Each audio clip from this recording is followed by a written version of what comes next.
All right, why don't we go ahead and let's move on to our Chaos of War segment. I'm excited. We got some PQ stuff we got to talk about, and we're going to wrap it up for the night a little bit early tonight versus making this a super long episode. We promise we're going to make our episodes a little bit shorter for you. But we have our Chaos of War coming up right.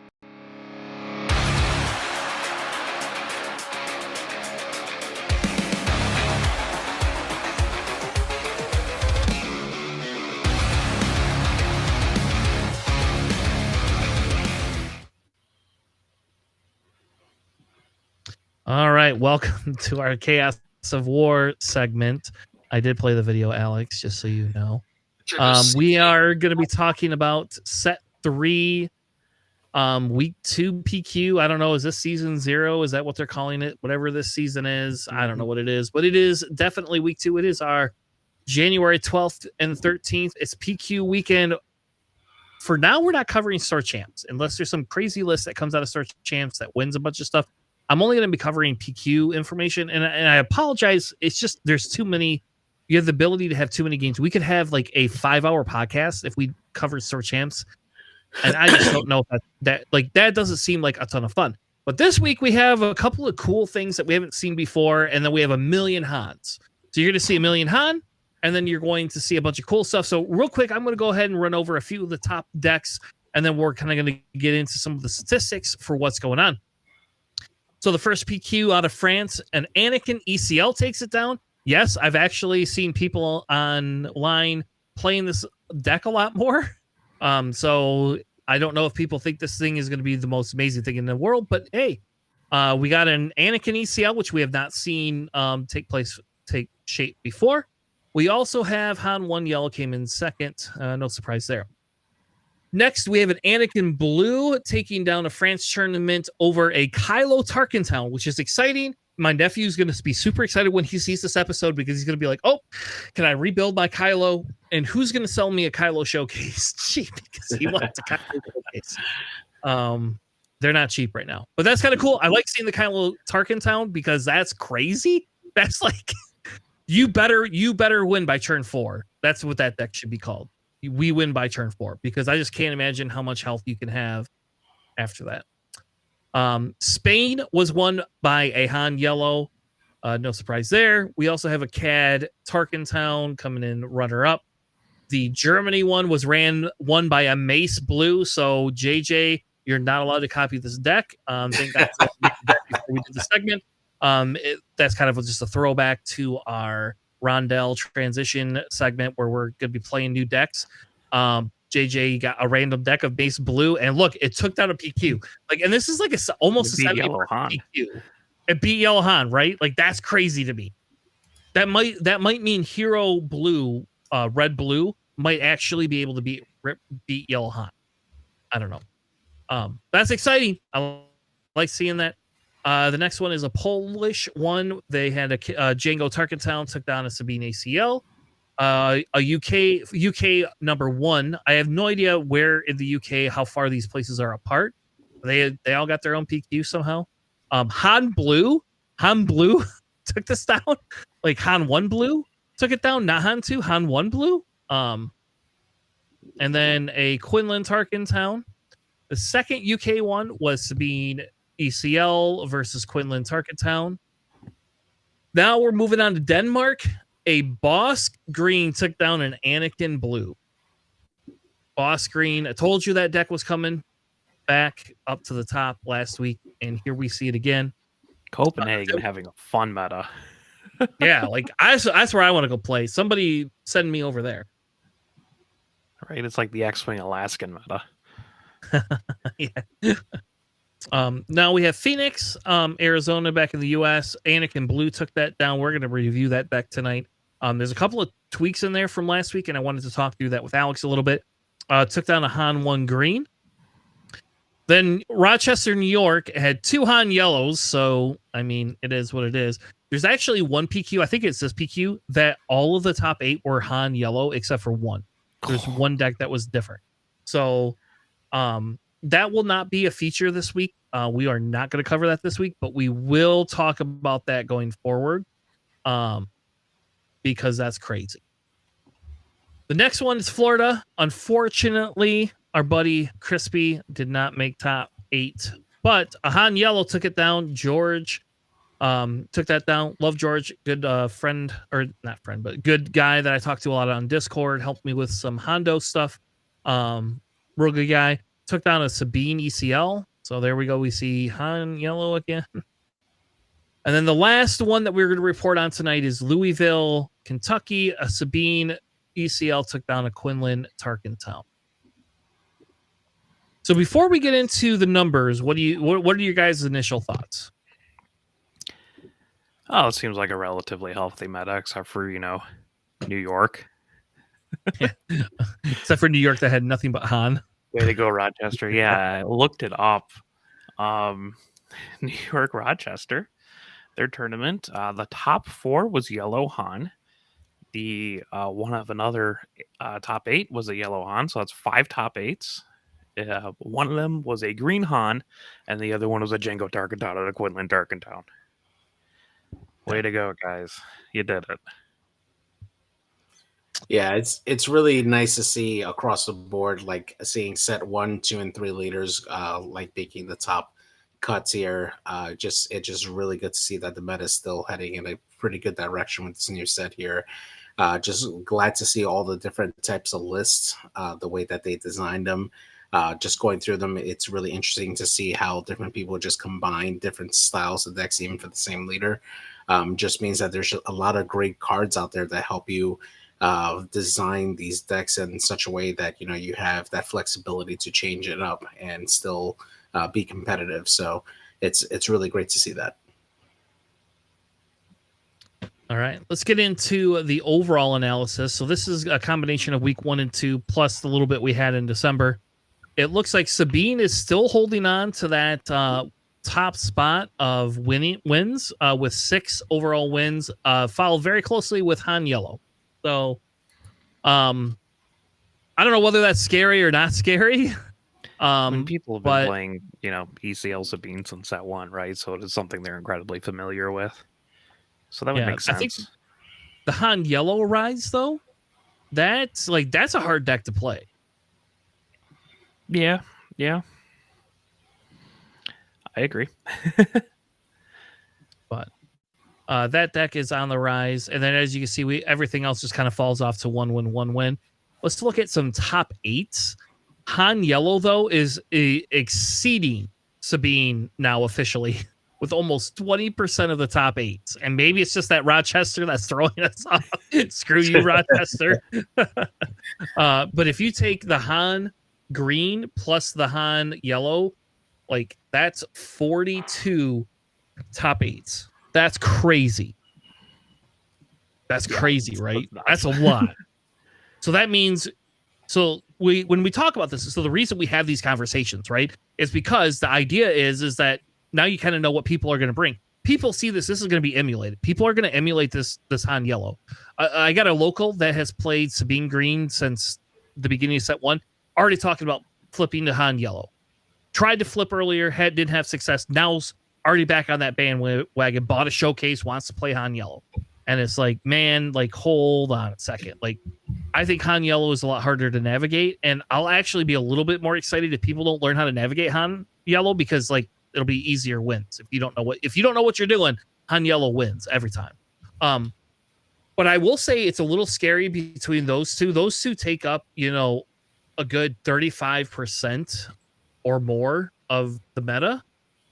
That's a lot, right? That's quite a bit of the meta is just Han and Sabine.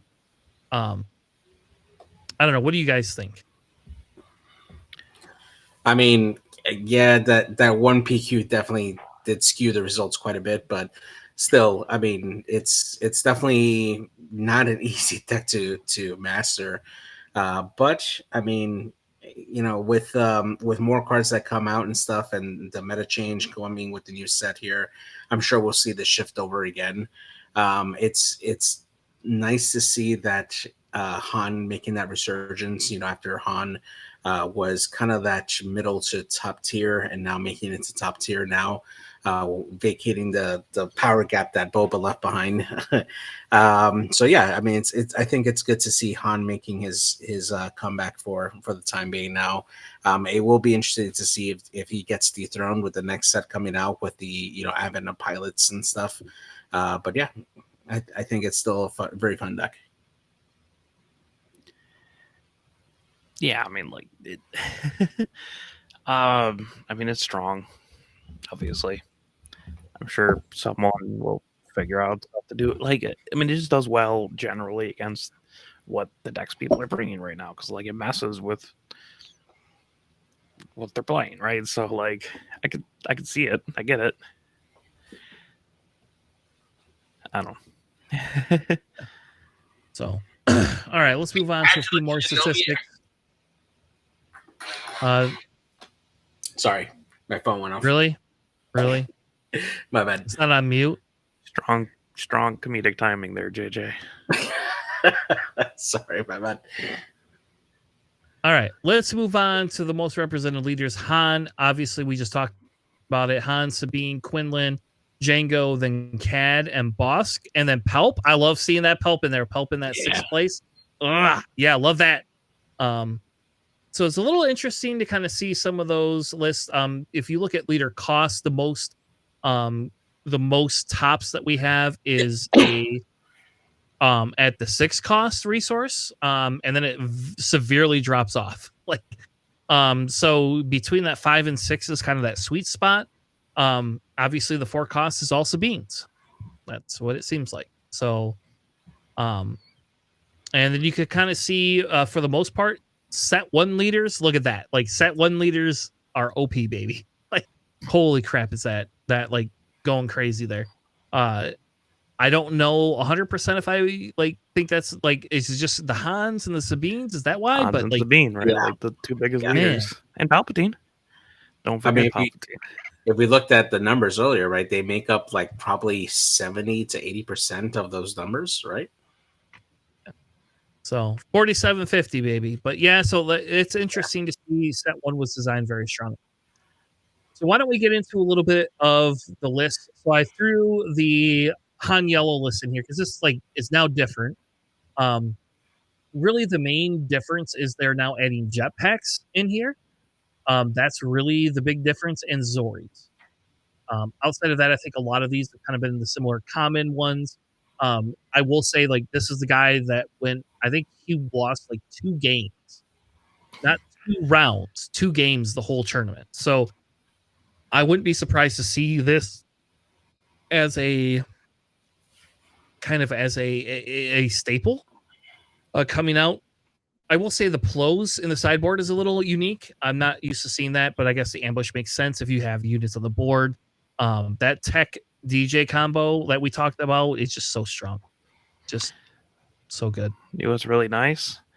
Putting a jetpack on DJ, so now he has a shield, so you probably can't kill him immediately when you steal your resource, and you can dump it with Han. That's so good. Oh, man. And it gives him 2 extra attacks, so he's a 5/5. Yeah, no, that's really good. Actually, I didn't even think a DJ is a target for the jetpack, but man, that really that's a frustrating move right there for your opponent as soon as you do that. Oh man. Yeah, it seemed interesting to me. I can see why I like jetpack. Like I played Yellow Kylo, right? And that was just like, oh, this is actually just really nice because I need that shield and I need the like the 2 extra attacks is really good. So it's kind of cool to see jetpack in a deck. thing. Yeah. I played a lot of I it. guess can make sense too because you're just drawing extra cards. Yep, and you got to think most of the time you don't have cards in your hand with Zori, right? Like you don't. Right, like you can just resource it if you really like. You're gonna discard it anyways. You might as well resource it and have an extra resource. Yeah. So the next deck I wanted to go over was a Boba Blue. Thank God JJ didn't get Boba Blue for our thing. And Alex, will you go over this deck? Because this deck is a little bit different than yours is. So I thought it would be kind of fun. We haven't talked about Boba Blue in a while, so I kind of want to go through that. So yeah, so this one is just Blue Boba. Just a standard 30 health base there. I don't know why you would run anything else. But it's got triple Arc, triple Battlefield Marine, triple Queel, one Echo, which I think is a little bit strange. Double Ryloth Militia, like just turn that Echo into the third Militia, because those things are an incredible first turn play. Triple Yoda, triple Echo Base, triple Concord Dawn, triple Village Protectors, triple Centauri, one Tech, triple Takedown, triple Bright Hope, double Nema Outpost Constables, the 2/6 Sentinel guys, triple Modded Cohort, double Ki-Adi-Mundi, triple Luke, triple U-Wing, triple Home 1 in the sideboard. You got the triple Regional Governor, 2 more techs, double Perilous Position, double Razor Crest, and a Fell the Dragon. This is very much inspired by like the traditional blue-green Boba Block Party style, where you just play a bunch of Sentinels and they can't win. It does kind of have a little bit of a damage output. So I was toying around with the blue bow by actually adding in the Ki-Adi-Mundis. And I was looking at actually the Nema Outpost Constables. I think it's very good. It is very good. It's weird not seeing any redemptions, either main or side. You think they'd be a little bit more useful, just like something catastrophic happened, I'm gonna save 8 health off my base, or what I do is a giant Space Sentinel that's just really hard for your opponent to out because it's a 6/9. But yeah, I mean it's good. The Battlefield Marines are just, well, that's the only thing in my deck that doesn't have a keyword, but they're still very, very strong first turn plays. And again, those Ryloth Militias, those are excellent cards. Honestly, first turn play, so 2/3 probably doesn't die on the first turn. Next turn, play something with a keyword. Now it just swings in for 4, which is very strong. Yeah. That's why I kind of think Boba will be on the rise. Like, I guess we're not KTOD and can't influence the market, right? But like, I would say, like, with some of this upcoming piloting stuff, like, this leader is really positioned, in my opinion, to be pretty good. Like, I don't know which color is going to be the best, right? We talked a little bit about Anakin, but this is a pretty good deck just in and of itself. And I think that, like, coming out, like, Ki-Adi-Mundi just like is really good in and of itself because he's got coordinate. You don't even have to worry about the coordinate. You get the extra damage somehow. So I don't know. I like this deck a lot. You probably have coordinate because you run a lot of small units, but also all of them have Sentinel. Or half your deck is Sentinel, so you generally have units living because they're going into the Sentinels, especially if they're like Village Protectors, where they're just like, well, cool, strike it twice in order to kill it. Yeah, and Bright Hope's got to be one of the best cards to, like, just for the ability to get off that coordinate. And also with Boba Fett's ability to pump it up to 3, it takes out things like Red 3s, right? Or A-Wings, Arcs, any of the cheaper low-cost units, just pumping it up to 3 damage. They don't trade favorably into it. Yeah. Or the Concord Dawn Interceptors. You pump them up, they swing back for 4, so that takes out, like, Falcons. No one's swinging a Falcon into them, but, like, it takes out Falcons, punishing ones, any like the other kind of nuisance ones that have like 4 health. Yeah, I like this deck. I do agree redemptions need to be in the sideboard, but the one-off Echo is just so weird to me. Like, I get it, but I don't at the same time. It's just a JJ thing. I'm telling you, man, my philosophy is coming back, bro. All right, well, you win a PQ, baby, with that, and we'll talk. I'm certainly going to try, man. My only thought is that they got one of those giant promo Echo cards that they gave out to stores, and they're just like, yeah, well, I have to run, and I'm bringing this with me. It's my playmat. I'm playing on the Echo card. I'm going to run one in my deck. Yeah, imagine trying to shuffle with it. All right. Up next is an Annie Blue deck. This is the one that won the Arizona one, and for the most part, like this is a very JJ-ish deck too, as well. Like it has one Fell the Dragon, one Open Fire, one top target. Like what? Like one crate, one redemption, one bravado, one takedown, and then 8 cards in your sideboard are one-offs. Yeah, like So I don't understand the one-off crate dragon. I think that should just be a redemption or 2 crate dragons. Like, I don't care which you want. To me, Anakin does not need crate dragons. Usually, you could put a second bravado in there. Oh, 1 takedown as well too. Like 1 takedown and 1 fell. Like what? Like who does this? This is JJ to a T. I mean, I didn't win a PQ though, so yeah. They have a second takedown inside, a second fell inside, a second crate inside, a second redemption, a third pillage, but also like a one-off rivals fall just in case, and then like a one-off tech. But tech is one of the few cards, and like I get it, you're doing a one-off, that's fine. Yeah. And the tech I agree with, because I actually sometimes run tech just in every deck just because I can. But other than that, this is a pretty standard Anakin blue deck. We are going to be we won't be doing it for this episode, but we are going to be doing like an analysis on an Annie blue. We're going to talk a little bit about this. I like this deck. I think this deck is very good.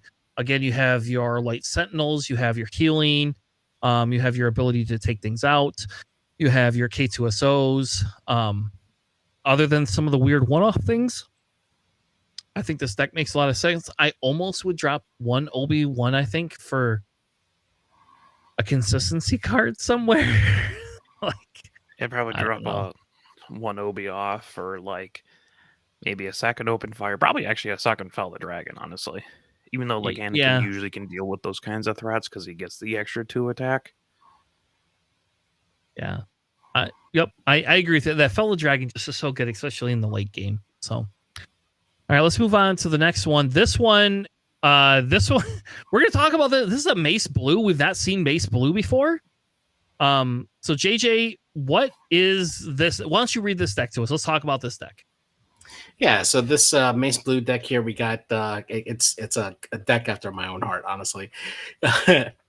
We got 2 copies of Force Throw. We got 3 copies of Top Target, 3 Daring Raids, 2 Restored Arc 170s, 2 Regional Governors, 3 Quills, 1 copy of Mace Windu's Lightsaber, 1 Grenade Strike, 3 copies of Yoda, 1 copy of Tech, 3 Perilous Positions, 3 Open Fires, 2 copies of Takedown, 2 K2SOs, 2 Razor Crests, 1 Fell the Dragon, 2 Pillages, 2 copies of Saw Sister, 3 copies of Bombing Run, 1 Vanquish, 2 Obi-Wan Kenobis, 1 Rivals Falls, 3 copies of Luke Skywalker, 2 Redemptions, and 2 Crate Dragons. And then on the sideboard, we have an additional Grenade Strike Tech, Fell the Dragon, 1 additional Vanquish, 2 Cargo Juggernauts, 1 additional Rivals Fall, home 1, a Crate Dragon. Out of aspect, 10 cost home 1. Yeah. And a Zillow Beast added onto this as well, which is actually a really nice add-on for this particular deck. I like it a lot. Offers a little flexibility at the expense of consistency, particularly the Mace Windu Lightsaber. I mean, I guess you hold it into your hand until you deploy Mace, and then we can equip it onto him. I mean, you only really need 1, especially if you're not running the Mace Windu like ground unit, in your particular deck. So you just need 1. But yeah, definitely really interesting way to get out a lot of different damages there, just to really trigger Mace Windu's ability out there to get a lot of like different damage out there. You have a lot of great strong cards at the end to help finish off the game between Obi-Wan and Luke and the Crate Dragon in there. And then if you feel like you're falling behind, you still have those additional big cards in home 1 and the Zillow Beast in your sideboard. They can add on into your deck and hopefully get them out there. So pretty decent card. It's pretty flexible, but again, the consistency just falls down just because you have those one-offs. Okay, hold on. This is the Rondell deck, right? That's what this is. This is crazy. Like, so to answer your question about the Mace's lightsaber, is that goes on anybody. It's inconsequential who you put that on Yoda, and Yoda's now a 4/6. Mace's lightsaber, people are, I don't care, people are sleeping on that. Like, if you're running red, that could go in Anakin's deck very well. Here it makes sense, because of the leader, but like I don't understand how to play this deck. Like, just so everybody knows, like, I guess Stella makes sense, right? Because you could like pull your weird off cards, and then you get to pick what you want. Like, it's like, here, it's a Russian roulette deck. There you go. That's the new name of this. This is Russian roulette. You're like, I don't know what I'm gonna get. I'm just gonna play whatever I get, and I can't make decisions. So there's gonna be zero consequences to whatever I'm doing. The only card that makes like 100% sense in this deck is the Razor Crest, right? The Razor Crest should have a 3 of that in this deck. Like, that should just be a 3 of, because there's so many upgrades that you can just pull back. I'm actually surprised that they only have 2 like Stellas, because like a Daring Raid, Open Fire, Grenade Strike, Pillage, Fell the Dragon, Takedown, Bombing Run, Vanquish, and Rivals Fall are all tactics. Yes, it's nuts. You just pull them, like, and you don't have you get the one that you want for the situation you want. I guess. Yes. 2 damage to your base, draw, you're out. Yep. Yeah. I don't know how to play this deck. Alex is. I don't know it. I wouldn't even put regional governors in this deck. Like, this is a soft control hero deck, right? Like, that's what this is supposed to be. I think the regional governors are in there actually because they have 4 health, and you could do 1 damage, and then use Mace's ability, right? And they'll live through most things. But also, like, regional governors is good in general. Like, once the meta fight, the meta starts going, so you could be like, yeah, you're not going to play your Forlom or your General's Blade or whatever. Your P38s if you're going against Django. So I still think it's a solid thing, but also it's just a high health unit that you can do damage to. But also, like, first turn Daring Raid and then Mace Windu kills a lot of things. Yes. Yep. It's like its own Tarkin Town. That's what it is. Here, let me Tarkin Town you. Yeah. That's great. But also, you could drop 3 Crate Dragons and a Zillo Beast on someone. Oh my gosh. Never going to happen, but it'd be funny. All right, let's move on. We have another top deck, an Anakin ECL, which we've not seen before that often. That's not something that we've seen. This deck makes a lot more sense to me than the other one does. I never thought about this with that 1-drop R2D2. It's just so stupid because you just do 2 damage to your base and you like kill anything that could do anything that could swing for 3, you just kill it. You kill the stupid thing. Like, I played against this with my Quinlan deck, and like, they use R2D2, swung into the stupid Battlefield Marine, kills the Battlefield Marine, and then it's like, well, I drop a unit, kill R2D2, and then turn around and he puts another R2D2 on the table, and then another turn later does the same thing again. And it's like, oh my gosh, screw you, R2D2. I like this deck, actually. This is closer to what an Anakin deck I would run. I don't know if I like the ECL as much, especially only with 2 Aylas. That seems insanely crazy to me. But this deck is good because you have Aylas and you have your Wreckers, and all of those can come out on your flip turn. And that's big. There's no ramp in this deck at all.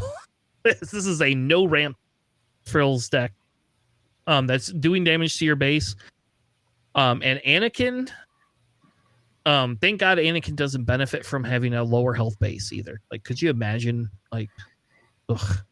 Yeah. But essentially this is 3 R2D2, 2 Daring Raids, 3 Battlefields, 3 Green Squadrons, 3 Sabines, 2 Anakins, Interceptors, 3 of the Sundari Peacekeepers, 3 Cassians, 3 Ularans, 3 General's Blades, 2 Open Fires, 2 Bright Hopes, 3 K2SOs, 2 Marauders, 3 Poes, which is, again, really good ECL targets, 2 Bravados, obviously to be able to buff your Anakin or your Poe up again, 2 Aylas, 1 Guerrilla Attack Pod, 3 Wreckers, 1 Home 1, and 1 Crate Dragon, which I'm just assuming is there because, like, in case you go the time, but you don't need those cards ever. I don't know. I can't imagine you ever need a Home 1 or a Crate Dragon in this deck. Yeah. The sideboard is 3 Cobb Vances, 2 of the what's that guy's name? Huyang. What's this? Hu Yangs, 2 maces, 2 reinforcement walkers, reinforcement walkers, and 1 more crate dragon. So their sideboard is mainly teched against mainly tech for control and a little bit of aggro. So I like this deck though. This deck looks fun to me. I've played ECL Anakin a little bit, and I had a lot of fun. And also, ECLing out a Gorilla Attack Pod is always good. Oh yeah, and it's easy to hit 15 damage on your own base if you're doing 2 damage to it yourself. So you have a higher chance of that coming out, because you can ECL that out and then flip Anakin. Yeah. So you got to think what out hit for 4 and then do 2 damage to your base again, swing in for 6 plus whatever grit you got, and then flip Anakin. Easy. Yeah, so you gotta think that's 8 damage plus Anakin's. So you can almost do 15 damage at minimum that turn. That would be like the least amount of damage you could do that turn. That's crazy good. Well, the ambush, you have to hit a unit, right? So like, oh, you're right. Yep. But it grits you up. So yeah. Crazy. The next one is a Quinlan Blue. We've seen Quinlan Blue, but Quinlan's got a green and Quinlan's got a red. Now Quinlan's got blue. Alex, what is this deck? Because I have never seen this deck before, and I'm interested to know how this plays. It's actually like super similar to an Obi deck I was working on. But yes, Quinlan Blue. You got triple Arc, triple the Lothal Insurgent. So that's 3/2 that discards a card from your opponent if you played a card before that. Just double Spark or Rebellion, triple L3, triple Cloud Rider, double Surprise Strike, triple Yoda, triple Jedi Lightsaber, triple Ezra, triple the 3-cost Falcon, double Concord Dawn Interceptors, triple Perilous Position, double Waylay, triple Kanan, double The Force is With Me, double Takedown, double Syndicate Lackeys, triple Plo Koon, just in case you don't have enough, triple Luke, triple Han. In the side, you have a third copy of your Spark Rebellion, a third copy of Concord Dawn Interceptors, double Baze Malbus. Sure. Double Fell the Dragon, double of the sharpshooter, the heroic sharpshooter, the 4/3 ambush guy for 4, and then double Obi-Wans. And this is, I ambush all the units into you, probably ping some other stuff to take the advantage of them, kind of like what you do in a Boba deck, and then just swing in with all my low-cost force units. Yeah. And also have an endgame of triple Luke, triple Han. Yeah, I mean, the fact that you have the Plos, the Lukes, the Hans, like, I don't know. This feels like a decent deck. This reminds me a little bit of a Luke deck that, people used to run that Luke yellow and it would shield things all the time. This reminds me of a little bit more aggressive version of that. So, a little weird. There's only 3 Jedi lightsabers. I kind of wonder if like Luke's lightsaber has a place in this too. Maybe. I tend not to run Luke's lightsabers unless I'm also running Luke leader. Yeah. You're running Luke. I mean, you got 3 Lukes. Sure. I mean, like the 3/1 is nice, but also most of these units are like ambushing in, right? So they're not going to last long. They're not like super high health. They're mostly just clear the board and then start swinging. All right. I'm surprised there's no hot shot blasters. Yeah, I'm a little surprised by that too, because you could just pull them out of your graveyard or out of your resource row. So, and we run that in like every other Quinlan deck. So I don't know. All right, let's move on to the last one that we have. We have a Kylo Tarkin Town. Very interesting deck. I like this deck as well. It's got my favorite character in it, right, JJ? What is this deck? Tell us what's in this deck, because I want to talk about this deck a little bit, and then we're going to wrap up for the night. So definitely a really aggressive deck, and I like it a lot. So we got 3 Death Star Troopers, 3 copies of Benthic 2 Tubes, 3 Cantina Braggarts, 3 TIE Fighters, 3 Guavian Antagonizers, 3 Reckless Gunslingers, 3 copies of Mr. Bones, which is fantastic. I love that card. We got 3 Daring Raids, 3 Force Chokes, 3 Partisan Insurgents, 3 Kylo Ren TIE Silencers, 3 copies of Bo-Katan, 2 Armed to the Teeth, 3 copies of the 00M series droid, 3 Fallen Lightsabers, 3 copies of the Chaos of War, and 3 copies of Aggression. And then in the sideboard, we got 3 Ruthless Raiders, 1 Saw Gerrera, 3 Disabling Fang Fighters, 2 copies of Wolf, and 1 Infiltrator Skill to round off the list there. I really feel like the one thing I would have added to this list was the Staff Rider droid, the 521. I think that's something that's worthy to be put into this particular deck. But you do have a lot of play with the different raids stuff, especially with 2 tubes in here. But still, really aggressive deck that just wants to go in and deal damage as much as possible. So yeah, pretty decent. I think you're just saying that because that's the card we revealed. Exactly, man. That's our card, bro. Heck yeah. I have a hyperfoil of that card, by the way. Nice. Me too. AJ, we need to get you one of those. I know, man. I know. All right, hold on. I'm buying you one right now. Just kidding. I'm sure it'll cost you 50 cents. Yeah. But also, because it's slightly ambiguous, this is the double red Bo-Katan unit and not the red villain Bo-Katan unit that was released in set 3, which would also totally fit in this deck. But they don't have a lot of troopers, so you don't get a lot of the synergy out there. And the other double red Bo-Katan is just strictly better. So I have a question. Go on. Well, why don't they have that Vanguard droid bomber? Like, is it just because they don't have a lot of droids in this deck? Is that why?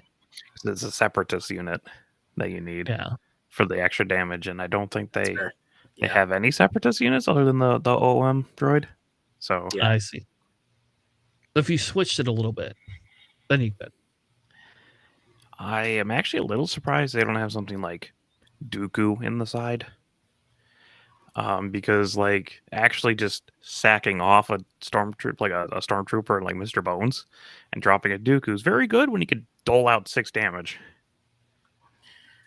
True, but how many times do you see a Kylo deck really getting to that late stage of the game, right? Like 4 resources because it's exploit 2. Yeah, and I said I didn't say main deck. I don't know if Kylo can really afford to get rid of two units that quickly, or that would survive. Like, just swing with them first. I don't know. Just spitballing. It's probably better than like the single copy of Infiltrator Skill in Saw Gerrera. Yeah, I agree there. Yeah, I like it. I actually agree with you. I would probably run that. Yeah, the Ruthless Raider probably needs to be main decked as well, I think, because it's just a solid finisher. But you're not like going over. You're not going up to 6, right? Like that's if you do get to 6 though. I mean, that could be your last 2 damage that you need to put in. So I mean, it's just solid. 6. You should have already won by that, or something catastrophic happened. 34 cents, just so you know. That's how much it costs to get that. For hyperfoil. For a hyperfoil. Yup. I love it. All right. Well, I think that's enough for our Chaos of War meta-analysis. I don't know, like, I am excited. I do think that there is quite a bit of a meta out there. I don't feel quite as bad about it. I will say that with Han 1 Yellow being the new boogeyman, I think that's a conversation we need to have, is like, is that something that is going to have to be teched against? Can you tech against it and stop it from happening? I will tell you, Scanning Officer is stonks up, baby. Get me some Scanning Officers, but we'll see. I don't know. We'll see. I think Scanning Officer will start becoming like a main staple if people run round 1. Like, yeah, go ahead, put down your DJ and your tech, or one of them, and you're gonna lose it round 1. Like, it's just, you know.